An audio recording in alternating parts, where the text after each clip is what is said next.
So this is a video about now that you have your child has a diagnosis for ADHD. Now what? Now what do you do? So my recommendation is if you've done it privately outside of school, you bring the paperwork into the school and give it to them, and then they'll do their own assessment as well, and that will help guide the school and you to decide whether your child needs a 504 or an IEP or what is the most appropriate placement for them. And I would also just start to get really well researched in what ADHD is. You can read Bristol Barkley is a major science specialist around ADHD. Thomas Brown, Ned Hallowell.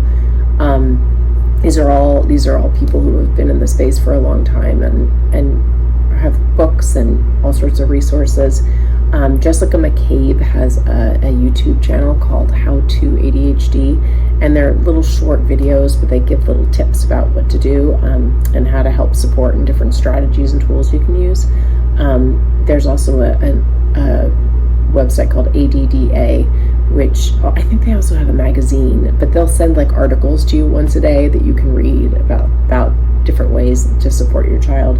There's CHADD, CHADD, and that's children, that's CH, and then the ADD is the ADHD part.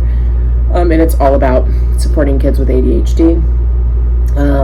I took classes through a place called ADCA, which is ADD Coaching Academy, and you can find, there's a class called Simply that you can take through them, and it's just a virtual class. And then Attitude Magazine and it's Attitude, ADD-itude magazine. And these are all resources you can utilize just to learn more, to try to get as much information about this as you can so that you can be the best support you can be for your child. When you do get a diagnosis, my recommendation is for the foreseeable future, each August or whenever school is going to start, put together an email as the mom or as dad, caregiver, and help. And as your child gets older, that's why I was stumbling on that. As your child gets older, they should really start to do this on their own. But you want to write the teacher and explain that they do have a diagnosis, explain what the diagnosis means, and how best to support your child. And not in a, you want to word it in a friendly, working as a team kind of way.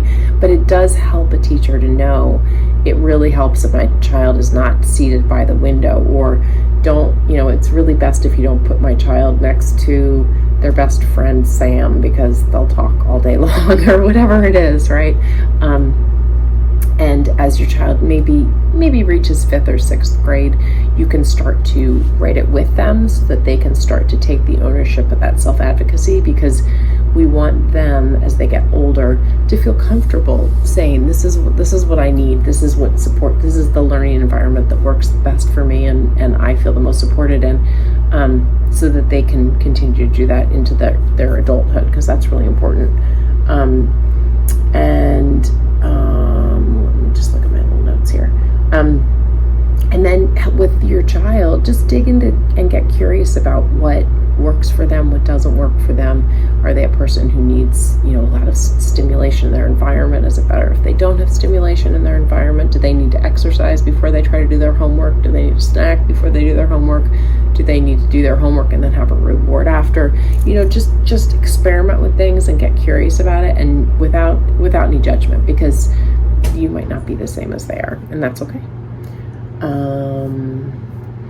Another really great website to check out, especially with older kids, meaning, I don't know, probably like 12, maybe 10 and up. You could support them 10 and up. There is a website called VIA, Character Traits, and basically it is it's a little survey. It's like 60 questions that you answer, and it tells you what your top character strengths are. It's really interesting, and none of them are bad, right? There's no bad character trait, but it helps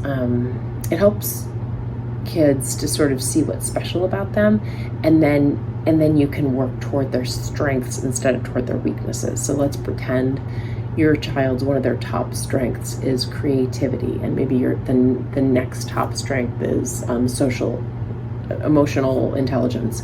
So great, you are good with people and you're super creative. So like, let's use that, right? So maybe if they're having trouble getting homework done, maybe they have a friend over, they get to do the homework together and then they get a play date. There's your social piece. If they're a really creative kid, maybe you figure out an interesting creative way to get their homework done, the really boring stuff, right? So you can use that to your advantage.